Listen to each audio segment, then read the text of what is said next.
warm welcome, dear Hilde. Welcome, Jack. It's really a pleasure having you here because we already had a lot of information in our mental goodie bag. And as we said, the past year and a half was a special one, an unforgettable one to remember, let's say, because we needed to adapt, we needed to change. Also, consumer behavior was changing. So, Jacques, I can imagine talking about changing consumer shopping and behavior. It also impacted your business as well, of course. So, what are the insights you would like to share? Good morning, Virginie. So, indeed, the COVID has a huge impact on our company on many aspects. I think our life has been turned upside down, personally and professionally. So what we saw is that first, our team has to adapt significantly ways of working when we had to close the store first and when we had to reopen the stores with a tremendous growth. So generally the main impact of COVID for us is that the customer did spend a lot of time at home. So it sounds obvious, but they had to stay at home, they had to work from home. It was more difficult to do anything else. So it has a huge impact on the sales for almost all product categories. So what we saw first is that indeed the digital grew significantly because we have more than doubled the sales on digital. But we saw as well that the store performance kept doing very well and grew significantly. So we saw some very positive impact on the DIY industry, and we believe that it will remain quite positive in the future. So in terms of learning, what we saw indeed, it sounds obvious, but that the visibility of products online is critical. So it was already important, but now it's even more strategic. We increased by 33% the number of products that are visible online in 2020, and in 2021 we are still adding up more or less 1,000 products each week online. So that's very important. Logistic-wise, we've decided, I think it's 3 years ago now, to open a specific e-fulfillment warehouse. It was a good idea. So we've increased the speed on that aspect.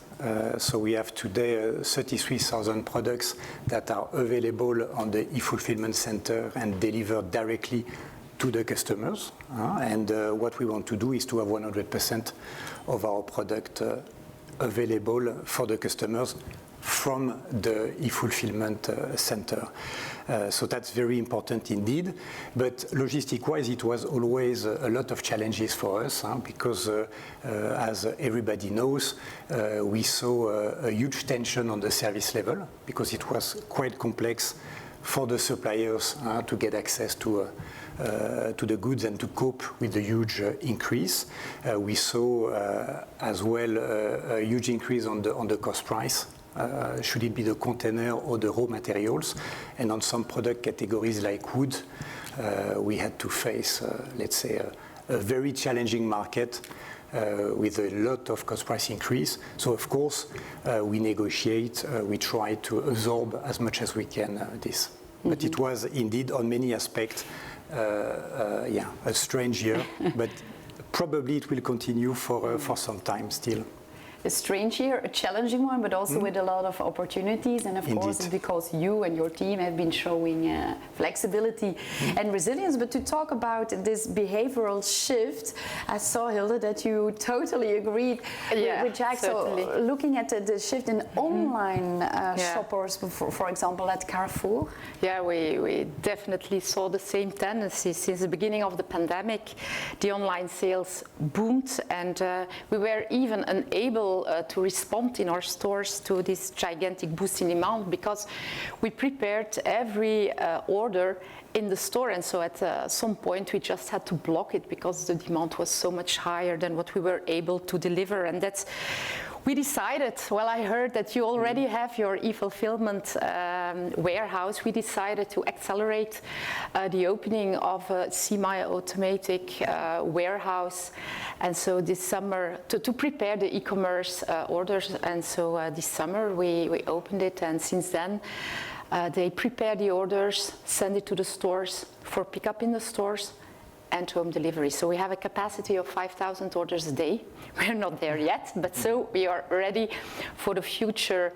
And other tendency we saw is that home delivery is becoming more and more important. We are at like 50-50 split between pickup in store and home delivery. But you know, it's still today in terms of volume, it still is quite small market, meaning that the latest GfK figures, Q2 in MAT, so moving annual total, in the FMCG market, online sales represent 3% of the FMCG market, but which is like 50% higher than a year ago. So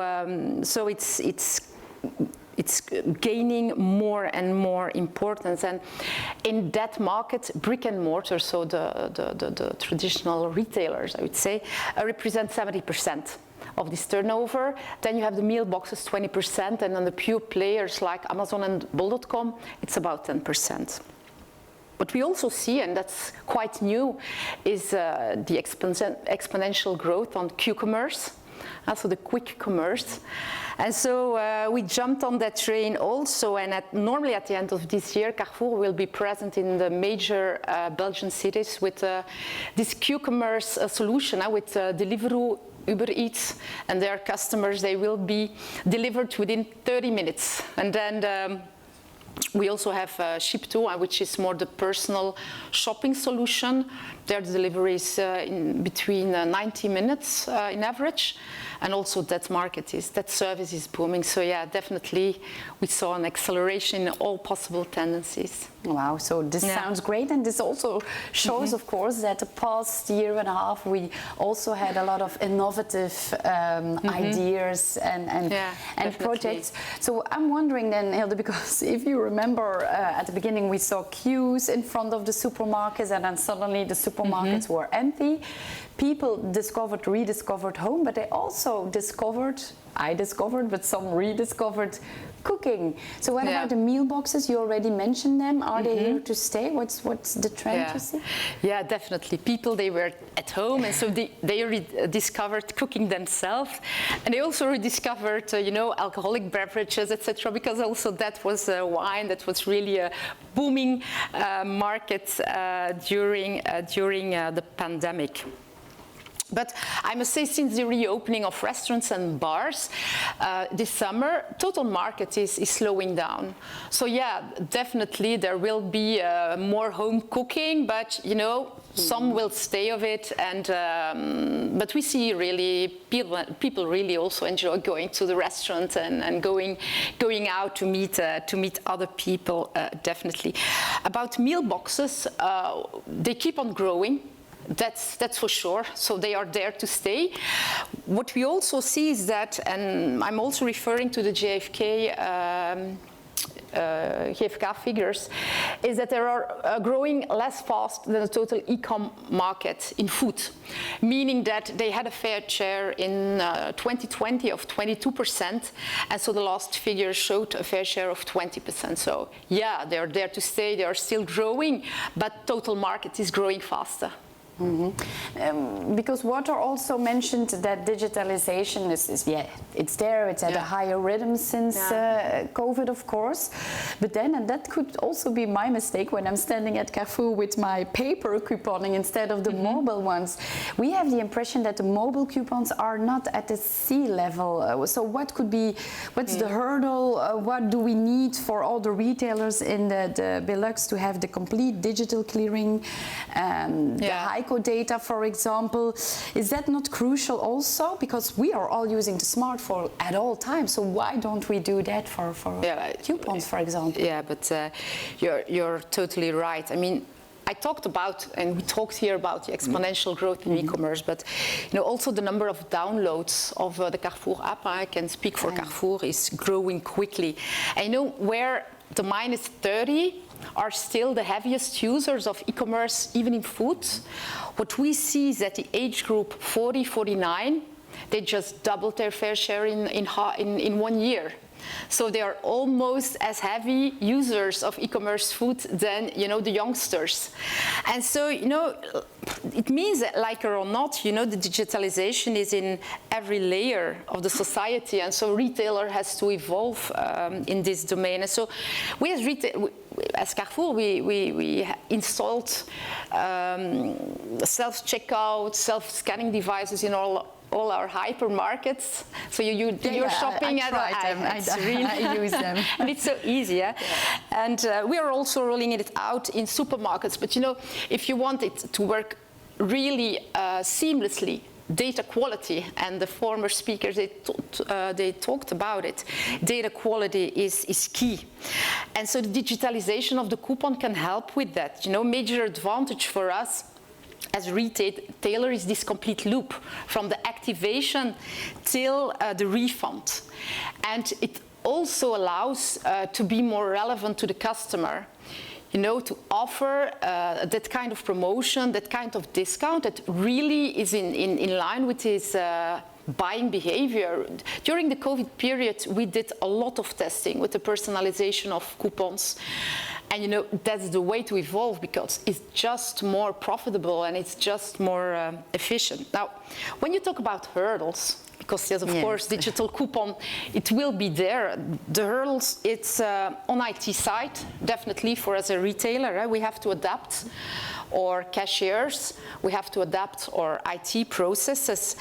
And at Carrefour, we started a profound analysis in order to prepare for this mobile couponing, because that's the way we have to go, definitely.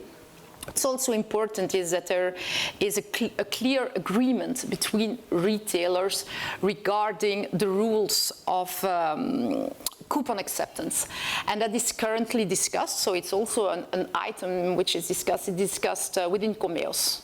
Okay. So we're preparing ourselves for this digitalization, and just we will move on quickly. Mm-hmm. You are definitely preparing, and it's also more sustainable. So this could also be the good news show. Well, Jack, this is for, of course, food sector. How do you see that at the DIY? Do you have the same challenges, hurdles? What about mobile couponing at or in your sector? Yeah, so actually it's. As I said, we are seeing a steady growth online, but we are facing more or less the same issues and the same challenges. So for DIY, I would say as well, the share of online is still below 10%. And what we see is that the customers, they buy online at 80% for only one product. So they buy one product online, but when they need to do a project, which is more or less what they do, when they do it yourself, they prefer to go to store. So in stores, in average, we sell a basket is 5 to 6 products. The click and collect for us as well is by far the main challenge. So we saw that most of the customers, they find it very convenient to order online, but then to go to store and to get the product, which was a challenge for us because we started to see queues of people in front of the stores. So we had to, let's say, to improve the way we can prepare the products for the customers. So that's indeed a challenge. What we see, and it's probably even more important for us, is the research online, purchase offline in stores. It's almost 60% of our customers who first go online before they shop in stores.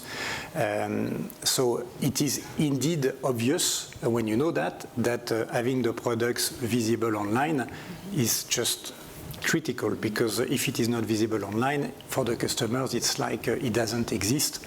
So there is a huge challenge of the online and the quality of the data online, which is not only for online sales, below 10%, but for the traffic to stores, which is still the main challenge, the main channel for us. So therefore, the data quality is key for us. In terms of shift from the traditional communication and, let's say, folder trading we used to do towards digital.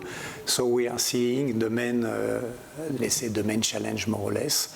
But it's been many years in the industry where we are saying, okay, we should remove the paper folder, etc., and move towards the digital. But now we are starting to see that it will happen for sure. Mm-hmm. So it was a kind of topic we all discussed for very long, but it's starting to be very concrete. So we've increased significantly the number of loyal customers via our apps, our card, etc., which is digital now. It's no longer paper or plastic cards. Data-wise, what we started to do 2-3 years ago, and it's a long journey, is to be able to have one single source of truth. So we've implemented a PIMDAM data warehouse. And again, the COVID was a huge opportunity to speed up. So it's a long journey, but we are starting to see real benefits on that. And beginning of 2021, we finally decided to reorganize ourselves. So we have dedicated people for each product category, managing the data end to end. Because before it was almost everywhere within the company. So we've used the opportunity of the COVID, if I can say, to reorganize ourselves in order to be more effective on that. So we have now dedicated people that will help as well to speed up on GS1, because that's a lever for us to improve data quality-wise. And last but not least, and I think that's probably a takeaway today, the ability to manage data properly, customer and product, is indeed a competitive advantage that will become more and more important. Mm-hmm. Yeah. That's also a good key takeaway. So let's be honest, the health crisis, it was a terrifying year, but it has also been an enabler for a lot of projects and innovative ideas that were already there. So thank you very much, dear Hilde and Jack, for sharing your perspectives of your own specific sector. Thank you for having Food, me. FMCG, and of course the DIY. Thank you very much. And dear audience, I think, well, it's obvious to say that the health crisis also put the spotlight on the healthcare sector, of course. So let's have a look how GS1 is supporting there and giving safety and traceability in the healthcare value chain. And for that, I would now like to invite in our studio Ulrike Krescha. She's Vice President Healthcare at GS1 Global, and Bart van Waaienberg, General Manager and VP at the Janssen Supply Chain Belgium.